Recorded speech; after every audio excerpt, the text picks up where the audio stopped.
É nas tragédias que se avalia a solidariedade da gente, e aqui não falta.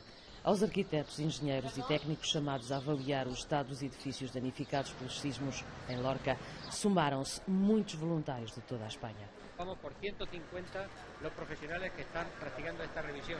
¿Ya tiene idea de cuántas personas no pueden regresar a sus hogares? No tenemos constancia de eso, pero sí... Num só dia inspecionaram-se 40% dos edifícios, quase metade não podem voltar a ser habitados tão cedo. Esses são os que recebem a identificação amarela da necessidade de obras e os proprietários ou arrendatários só podem resgatar bens urgentes e indispensáveis.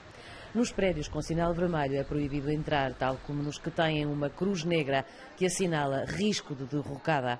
Segundo o Presidente da Câmara, tais edifícios com danos estruturais não devem exceder os 10%. Mas são maioria neste bairro, operário e de imigrantes, perto do centro da cidade. Ao desemprego, soma-se uma razão mais de desalento. Eu estou em paro desde o ano passado, todo lo mal.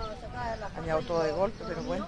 Por todo, por la situación de cómo está, la crisis que tenemos, las cifras de paro. Lo más importante es que no nos ha pasado nada. Claro.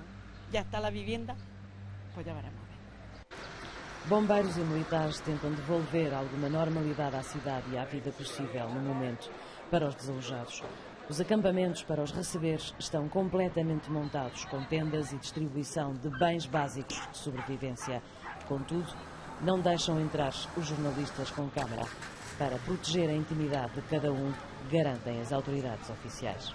O pânico de ontem deu lugar a uma tranquilidade desconfiada desta noite. Já não se vê gente deambulando pelas ruas e os acampamentos estão prontos para receber quem necessite de não ficar ao relento. Mas é certo que as pessoas que mais se vêem nesses acampamentos que foram postos à disposição pela Unidade Militar de Emergências e pela Cruz Vermelha são imigrantes. A maior parte das pessoas que são residentes aqui de Lorca está com familiares e amigos.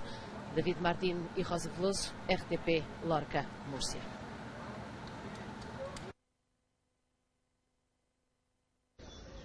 Miguel reformou-se exatamente há uma semana.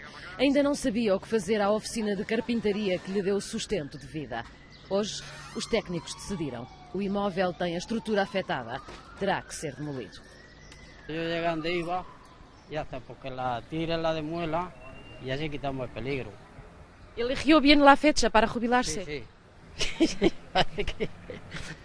Uma exceção na regra do desespero, tendo em conta que 160 edifícios, cerca de 12%, terão que ser demolidos. As inspeções estão quase terminadas e do que se viu são muitos, 40% dos prédios que terão que ser reabilitados.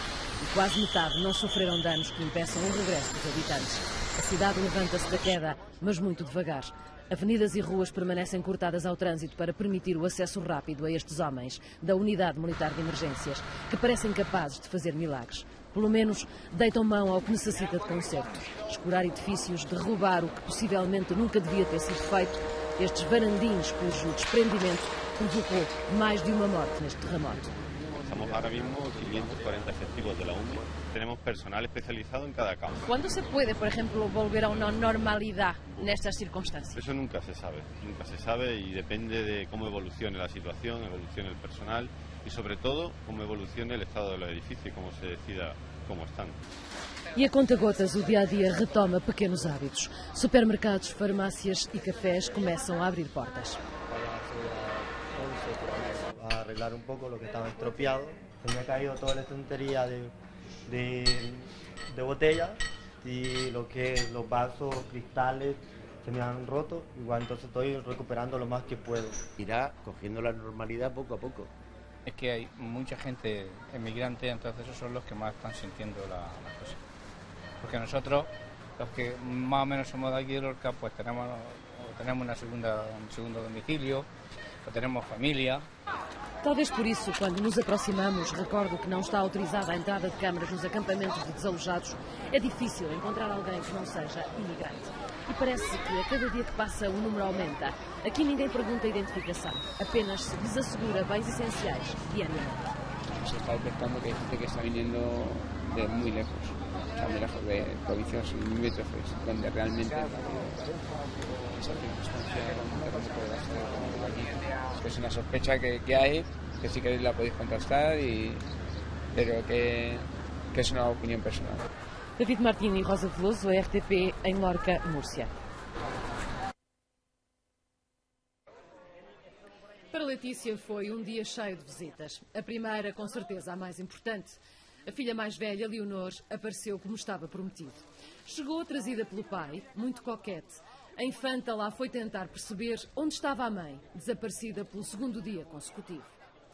Hora e meia depois, Leonor terá percebido que pode vir a ser rainha de Espanha, mas já não é o centro das atenções. Outra, muito parecida com ela, segundo o pai, estava agora nos braços da mãe e chama-se Sofia. Bem, apesar de tudo, a herdeira maior manteve a compostura. Leonor caminhou formosa e segura para as câmaras, enfim, não muito por impedimento paterno. Mas já deu algumas mostras de personalidade. Entre os presentes houve logo quem dissesse que era algo herdado do lado materno. Feitas as imagens da praxe, havia que voltar ao palácio. E o pai mostrou ainda pouco treino nas exigências rodoviárias quanto ao transporte de crianças. Como em tudo, a prática e o tempo são grandes mestres. A meio da tarde, mais crianças, desta vez em monovolume. Chegava a infanta Cristina, o marido, 3 dos 4 filhos, mais os 2 filhos da irmã Helena e a mãe, Rainha Sofia. Uma multidão mesmo para uma suíte. Por isso, não tardaram muito a ver a recém-nascida. De volta, as crianças mostraram que ter sangue azul não os impede de fazer diabruras e receber as respectivas reprimendas. No final, as palavras batidas de elogio à nova bebê. Entre os populares, a pergunta mais ouvida era: e o rei? A que hora chega? Pois, oficialmente, o monarca saiu de Espanha em viagem privada. Será que vem? Antes chegaram outros avós, os de Letícia, para conhecer a nova bisneta. Por fim, e mais de 48 horas depois do nascimento de Sofia, o avô Juan Carlos chegava. Me parece muy mal, fatal. Tenía que haber venido antes a conocer a su nieta, ¿verdad? Tenía que haber venido antes, digo yo. Yo o sea, no es que me meta con él, pero para mí tenía que haber sido antes. Algún compromiso seguro que tenía importante. 48 horas depois do nascimento, pouco se sabe sobre a nova infanta. Nem o avô, o rei Juan Carlos, quis hoje falar sobre o assunto. Chegou, viu e partiu sem prestar qualquer declaração, para possivelmente evitar perguntas incómodas sobre por que tardou tanto a visitar a 8ª neta. Michael Gore e Rosa Veloso, RTP, Madrid.